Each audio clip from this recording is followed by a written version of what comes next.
Necesito del silencio y profunda intimidad, pues mi corazón te anhela y contigo quiere estar. Necesito tu presencia, sé que no me dejarás, que no dejarás de amarme, solo tengo que confiar en ti, mi Dios, y a ti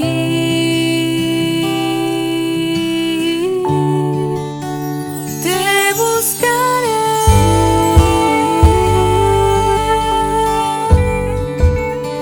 No desistiré,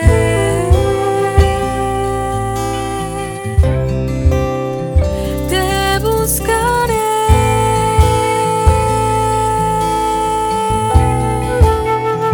y me rendiré.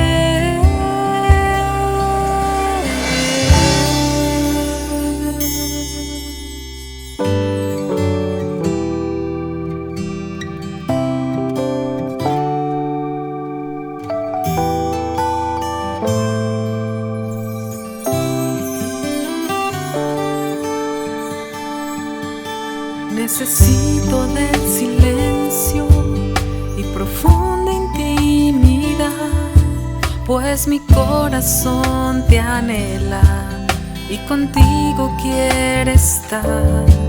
Necesito tu presencia, sé que no me dejarás, que no dejarás de amarme, solo tengo que confiar en ti, mi Dios, y a ti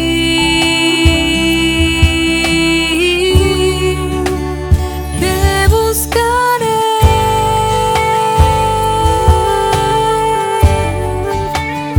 No desistiré,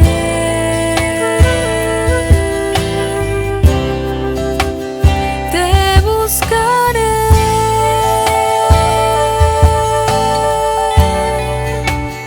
y me rendiré.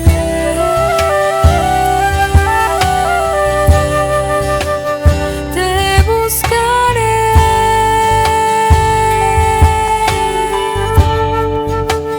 no desistiré.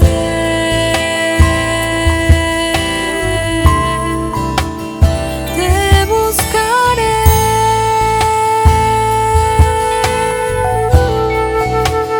y me rendiré.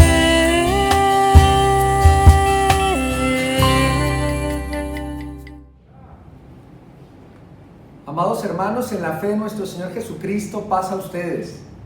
Como pastor de la Iglesia de Dios Séptimo Día en el Templo Getsemaní, es una bendición para mí recibirles este martes 5 de abril del 2022 y aperturar la nueva temática que estaremos llevando a cabo entre semana, y es acerca del hermoso Evangelio de Juan. En esta primera reflexión, a mí me gustaría que pudiéramos hacer una introducción y avanzáramos entre lo que Dios tiene para nosotros a través del hermoso Evangelio de Juan, del discípulo amado, de aquel que está al pie de la cruz, de aquel que escribe las 3 cartas y también escribe este último libro de la Biblia según el canon que tenemos, y que es el Apocalipsis. Gracias al Señor porque a través de su Espíritu Santo, estos santos hombres de Dios pudieron, hermanos, hacerse cargo de esta tarea valiosa que ahora nosotros tenemos en nuestras manos. Vamos a orar y así comenzamos esta reflexión bíblica. Señor, gracias te damos en esta hora porque nos da la oportunidad como iglesia de comenzar un nuevo estudio bíblico.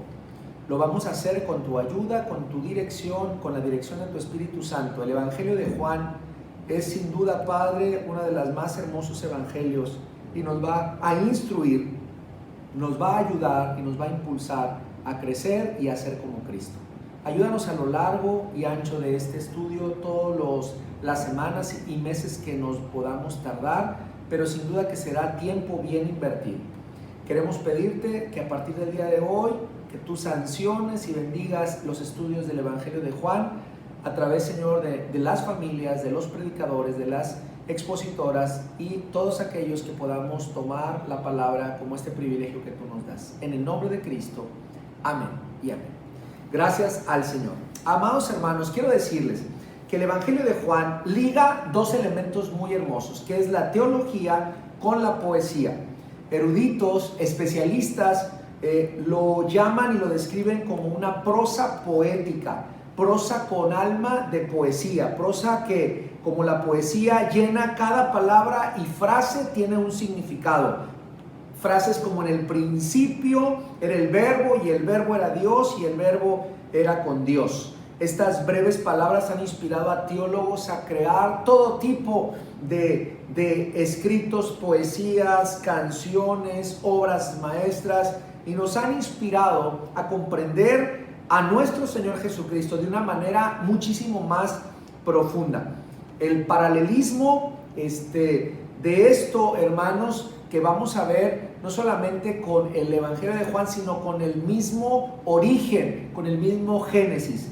El prólogo, algunos lo han dicho que es un preludio, es una pieza hermosa de arte que presenta temas que se verán a más detalle a lo largo de estos estudios, a quien desde ya les damos la más cordial bienvenida para que edifiquen su vida a través del Evangelio de Juan. Entre los temas que vamos a abordar, por ejemplo, es la previa existencia de la palabra. Dios, Verbo y Padre como distintos. El Verbo encarnado y el Padre que está allí dirigiendo este proyecto. Al mismo tiempo son uno. Jesús como Dios, vamos a ver la divinidad de Jesús. Vamos a ver conceptos teológicos y de mucha bendición como el concepto de la vida, el concepto de la luz, la lucha entre la luz y las tinieblas, la fuerza de la luz sobre la oscuridad, la relación entre Jesús y Juan el Bautista, el concepto del rechazo, ¿verdad? Esto es importante que lo revisemos. El milagro de poder ver la gloria de Dios y Jesús como el unigénito Hijo de Dios. Pero supuestamente el prólogo resume como el Verbo que estaba con Dios en el principio, entró en la esfera del tiempo, la historia y la tangibilidad, es decir, como el Hijo de Dios fue enviado al mundo para crear y el Jesús histórico, pero que la gloria y la gracia de Dios fueran reveladas de manera única y perfecta. Y el resto del libro simplemente desarrolla este tema. Esto lo dice Carson, un especialista de la palabra. Solo Jesús revela a Dios con una perfecta claridad, porque solo Él ha compartido intimidad con Dios en los cielos de los cielos. Así que podemos decir, hermanos, que sin secretos ni desacuerdos, Moisés oyó a Dios en el monte de Sinaí, pero no pudo ver a Dios. Leyó las palabras inscritas en las tablas de la piedra, pero no las produjo. El Verbo, por otro lado, nuestro Señor Jesucristo, estaba presente con Dios desde el principio y participó plenamente en cada paso de la creación. Y eso desafía y amplía nuestros horizontes como creyentes en la fe, como estudiosos de la Biblia y como personas que seriamente estudiamos el sagrado volumen. El prólogo tiene un estrecho paralelo con el himno de Filipenses 2 del apóstol Pablo y tiene también parecidos con otros versos importantes de la palabra de Dios, y parece probable que el prólogo está presentado en ellos. Para abordar Juan 1, del 1 al 5, quiero leerlo. Y en el principio era el Verbo, y el Verbo era con Dios, y el Verbo era con Dios. Y el Verbo era Dios. Este era en el principio con Dios. Todas las cosas por Él fueron hechas, y sin Él nada de lo que es hecho fue hecho. En Él estaba la vida, y la vida era la luz de los hombres, y la luz en las tinieblas resplandece, mas las tinieblas no la comprendieron. hablando del principio, el pueblo judío, hermanos, esta frase los llevaba a esta evocación del principio, del Génesis de los tiempos, y está tomando de la Septuaginta, como lo llamaron el Génesis y como está descrito, estas primeras palabras que son, hermanos, en el principio, en arché, como dicen los estudiosos, y en el idioma original.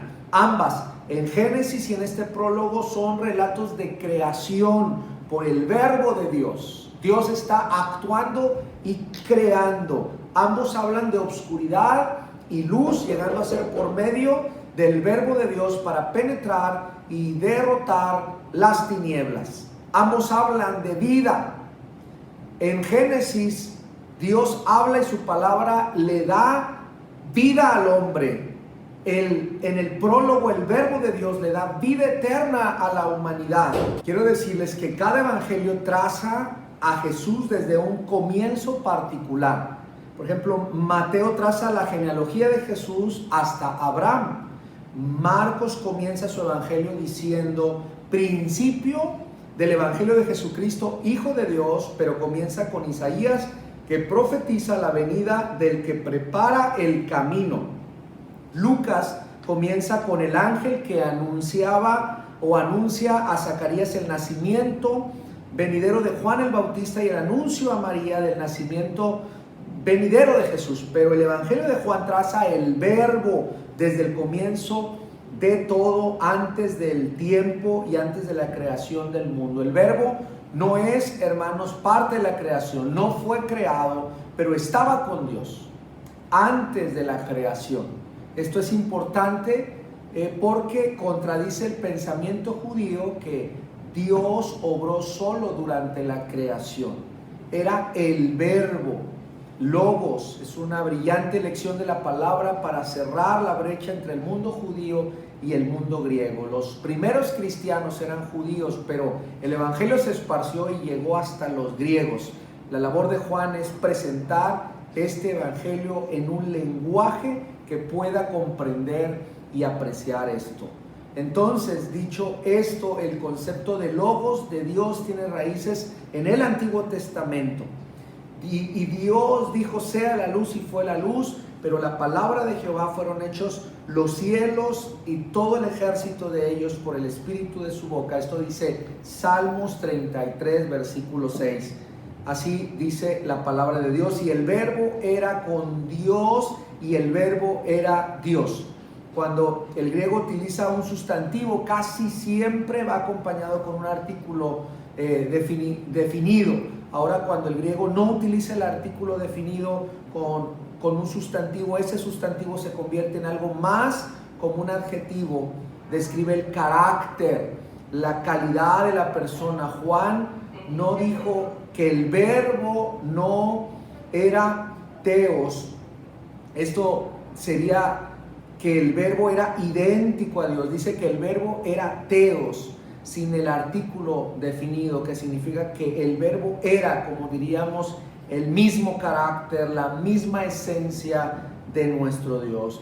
Y quiero decirles que el evangelio de Juan habla de la divinidad de Jesús, y el verbo era Dios. Esta no es la teología tradicional judía, donde se presenta al Mesías como alguien que es formado como un hombre más, sino realmente como Dios. Creemos a través de lo que dice este evangelio de Juan, que el énfasis, el papel creativo de Dios a través de Cristo es Dios, nuestro Señor Jesucristo, el verbo.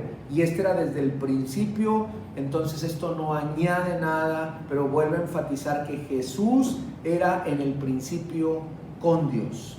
El verso 3 dice, pero todas las cosas que en Él fueron hechas, y sin Él nada de lo que es hecho fue hecho. El verbo no solamente existía con Dios desde el principio, sino que estaba íntimamente involucrado en la creación de todo lo que es.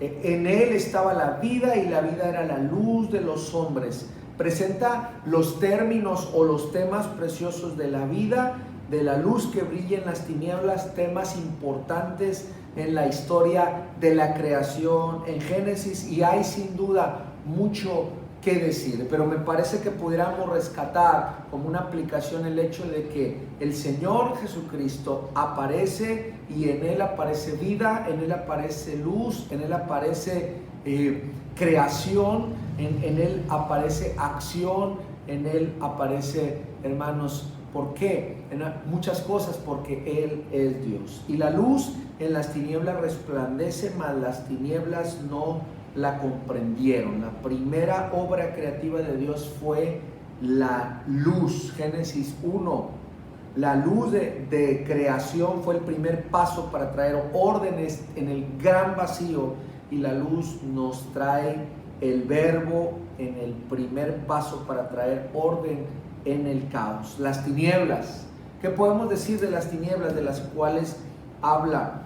Y dice, y la luz en las tinieblas resplandece. Se refiere al estado mental del hombre que no recibe bien la luz de Dios o la luz de Jesús. Pero según el Nuevo Testamento, esto no es nuestra lucha, sino la lucha de Dios, y Él está en la lucha con nosotros. No estamos solos en todo esto. Hemos visto que una pequeña luz puede dispersar hasta la más grande obscuridad. Una vela pequeña puede eliminar la oscuridad en una inmensa, en un inmenso espacio. La luz y las tinieblas están en oposición.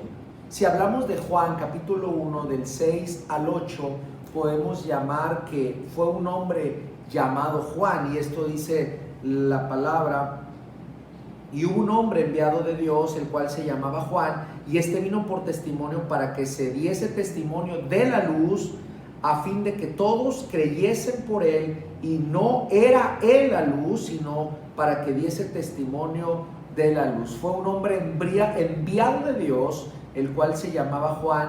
Juan el Bautista renovó la tradición profética, hermanos, después de 400 años. Algunos sabemos que del último libro del Antiguo Testamento a los evangelios hay 400 años de silencio, y Dios escoge un nuevo profeta, al profeta Juan el Bautista, para poder preparar el camino de nuestro Dios. Los otros evangelios le llaman Juan el Bautista para diferenciarlo de Juan, el hijo de Zebedeo, pero este evangelio solo se refiere a él como Juan y no menciona a Juan, hijo de Zebedeo. La explicación tradicional es que Juan, hijo de Zebedeo, es el autor del evangelio, es quien mismo está escribiendo lo que hoy estamos estudiando. Este vino por testimonio, para que diese testimonio de la luz. La palabra testificar, martureo, es de donde viene la palabra mártir, dar testimonio de Cristo. A menudo provoca violencia de fuerza, y bueno, sabemos cuál fue el desenlace de la historia de Juan el Bautista, el cual, por estar profetizando, por estar diciendo lo que había que decir antes de la llegada de nuestro Señor Jesucristo, él es decapitado. La razón de este repetido énfasis del estatus subordinado de Juan es bastante simple. ¿Por qué tiene que decir el autor que Juan no es la luz, que Juan no es el Mesías? Y Juan es bastante famoso, Juan ya tiene un prestigio, Juan tiene una reputación y ya tiene muchos seguidores. Juan tiene sus seguidores y Jesús tiene los suyos, razón por la confusión y posible rivalidad. Pero aún décadas más tarde, Pablo se encontraba con los discípulos de Juan en Éfeso. Es por ello entonces que el autor de este evangelio hace un esfuerzo para reconocer el estatus de Juan como enviado de Dios, o como otros evangelios llaman, como el amigo del novio solamente. Si hablamos de Juan, capítulo 1, del 9 al 13, dice: los suyos no le recibieron. Y me parece que aquí se introduce una palabra y un concepto de la cual el mundo actual está actuando en contra de Dios. Dice: los suyos no le recibieron. Habla de un rechazo para Dios, un rechazo para el Mesías, un rechazo para Jesús, Aquel era la luz verdadera que alumbra a todo hombre que viene a este mundo. En el mundo estaba y el mundo fue hecho para él y el mundo no le conoció, y lo suyo vino y los suyos no le recibieron, mas a todos los que le recibieron dióles potestad de ser hechos hijos de Dios, a los que creen en su nombre, los cuales no son engendrados de sangre, ni de voluntad de carne, ni de voluntad de varón, mas de Dios. Entonces podemos decir, hermanos, que aquel era la luz verdadera, aquel que alumbra a todo el mundo. Esta es una fuerte declaración, ya que el cosmos en este evangelio es un mundo de rebelión contra Dios, un mundo oscuro, y aparece el Logos, aparece el Verbo iluminando todos los rincones del cosmos, y se rinde ante la capacidad o ante el poder de Dios, que viene a este mundo, y en el mundo estaba y el mundo fue hecho por él y el mundo no le conoció. A lo suyo vino y a los suyos no le recibieron.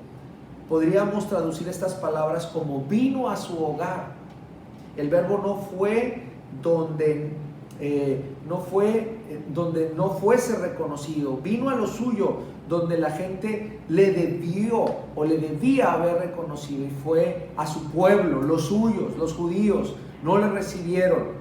Vino a los israelitas, al pueblo elegido por Dios. Dios les había preparado durante muchos siglos para que le recibieran. No obstante, debemos tener cuidado de no juzgar el rechazo de los judíos al verbo, ¿sí? Y creo que el mundo de hoy todavía se encuentra en esta rebelión de no aceptar la salvación a través de Cristo. Pero hay una esperanza, dice, más a todos, el verso 12, a todos los que le recibieron, dióles potestad de ser hijos de Dios. En el Evangelio, Jesús es el Hijo de Dios y Él es el único llamado, el unigénito Hijo de Dios. A este Hijo se le ha concedido el poder de traer a quienes le reciben y creen en su nombre a la familia de Dios. Por eso no podemos llegar a Dios si no es a través de nuestro Señor Jesucristo, los cuales, dice el verso 13, no son engendrados de sangre, ni de voluntad de carne, ni de voluntad de varón. El pueblo judío traza a sus antepasados, a Abraham, así estableciéndose como herederos del convenio entre Dios y Abraham. Más de Dios, los hijos de Dios son traídos a la familia, hermanos, de Dios a través de la obra de Dios. Por eso leeremos más de esto en el capítulo 3 y seguiremos avanzando. Por eso habla el capítulo 3, dice: el que no naciere otra vez no puede ver el reino de Dios, el que no naciere de agua y del Espíritu. Y bueno, avanzamos en la palabra del Señor. En Juan capítulo 1 versículo 14 dice: y el verbo fue hecho carne y habitó entre nosotros. Gloria a Dios. Y vimos su gloria. Aquel verbo fue encarnado y Él habitó y reside con nosotros. Y bueno, el verso 14 es la parte central del prólogo, la oración por la cual Juan escribió el cuarto evangelio. Y aquel verbo fue hecho carne. Esta declaración es alarmante, expresa en lenguaje audaz y casi vulgar, dicen algunos estudiosos. Es una palabra que suena fea y que a menudo representa la fea realidad para los dualistas griegos, quienes creen que toda materia es mala. Pensar que Dios se convierta en carne era algo despreciable, pero según la palabra y según el Evangelio de Juan, nos damos cuenta que el Verbo se hizo carne por amor a nosotros, para sentir lo que nosotros sentimos, y no solamente, sino habitó con nosotros, hizo morada con nosotros, y aquí se quedó para sentir y ver por lo cual nosotros padecemos. Pero no solamente eso, sino vino a mostrar su gloria, vino a sanar, vino a predicar, vino a salvar, vino a redimir. Entonces, gloria nos mostró como la del unigénito del Padre, lleno de gracia y de verdad. El Hijo es este unigénito de Dios, que está lleno de esta gracia y de esta palabra, y que la suma de esta gracia y de esta palabra, hermanos, forman los cimientos de nuestra fe. Cerrando esta reflexión, puedo decir de Juan 1:15 al 17, dice: Juan dio testimonio de él y clamó diciendo: este es el que yo decía, el que viene tras mí es antes de mí, porque es primero que yo, porque de su plenitud tomamos todos, y gracia por gracia, porque la ley por Moisés fue dada, mas la gracia y la verdad por Jesucristo fue hecha. Amén. Juan dio testimonio de él y clamó diciendo, hermanos, que el que venía detrás de él era primero que él. Ya lo había mencionado, ya lo había dicho, pero está hablando de la plenitud que tenía nuestro Señor Jesucristo, y la sigue teniendo. Tomamos todos y gracia por todos. Creo que es importante saber que gracia sobre gracia, gracia encima de gracia, es una gracia inagotable, porque la ley por Moisés fue dada, mas la gracia y la verdad por Jesucristo fue hecha. Esta es la primera vez que se menciona el nombre de Jesús en el prólogo. Va abriendo, va diciéndonos, va desdoblando este hermoso misterio hasta llegar al verso 17, y dice Jesucristo. Como una novela de misterio, acercándose el anuncio de quién es el autor de toda esta trama. El prólogo espera hasta el último minuto para mencionar el nombre de quien ha sido contado su historia de la creación, y este es Jesucristo. El don que es la vida sobrepasa y perfecciona el don anterior concedido a través de Moisés. Eso significa que lo que hizo Moisés fue muy valioso. Fue un siervo fiel, fue un siervo manso, fue un libertador del pueblo de Israel, pero jamás lo podemos equiparar por el acto de salvación que hizo nuestro Señor Jesucristo, a quien nadie jamás, dice la palabra de Dios en el verso 18, a Dios nadie le vio jamás, el unigénito Hijo que está en el seno del Padre, Él le ha dado a conocer. Gracias a Dios, porque sin duda que será profundo la reflexión bíblica a través del Evangelio de Juan. Y yo quiero invitarle a que usted no se pierda ninguno de estas serie de temas, donde hermanos, hermanas en Cristo, familias van a estar transmitiendo, y qué hermosos conceptos bíblicos, teológicos estaremos descubriendo. El Logos, el Verbo, la luz, la vida, y que el Señor nos perfeccione, el Señor nos afirme. Yo deseo de todo corazón que el Señor nos alumbre, nos ilumine, el Señor nos dé de su vida, nos dé de su gracia y de su perdón. Oremos. Amado Señor, gracias te damos por tu misericordia, por tu amor y tu favor. Gracias porque nos das la oportunidad de entrar en estos estudios del libro de Juan. Que este verbo encarnado, Señor, siga conquistando corazones.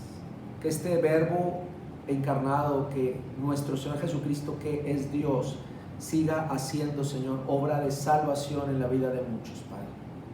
Padre, hemos estudiado de la luz de Jesús, hemos estudiado de esta oposición hacia las tinieblas. Si hubiera algo en nuestros corazones obscurecido, que, Señor, tu luz pueda alumbrar todas las recámaras de nuestro corazón, quitando todo lo que estorba. Gracias por ser fiel. Gracias por todo. En el nombre de Cristo Jesús. Amén y amén. Que el Señor los bendiga, amados hermanos. Paz a cada uno de ustedes.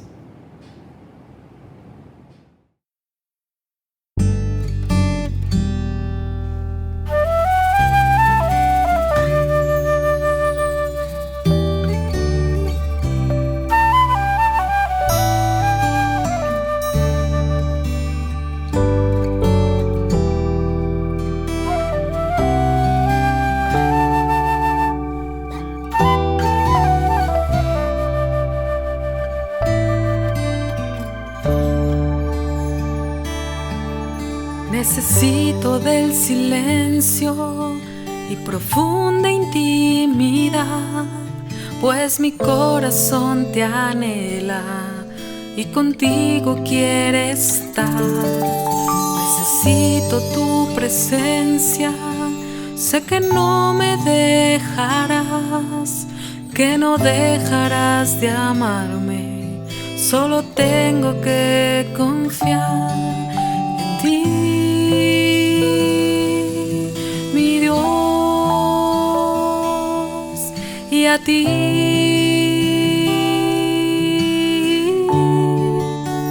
te buscaré.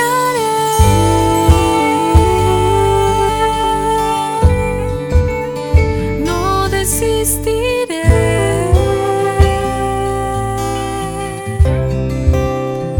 te buscaré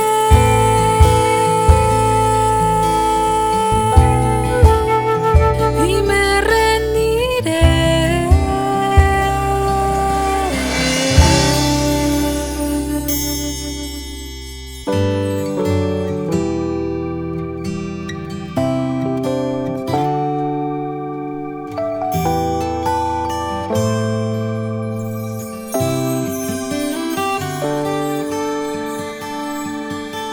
Necesito del silencio y profunda intimidad, pues mi corazón te anhela y contigo quiere estar. Necesito tu presencia, sé que no me dejarás, que no dejarás de amarme, solo tengo que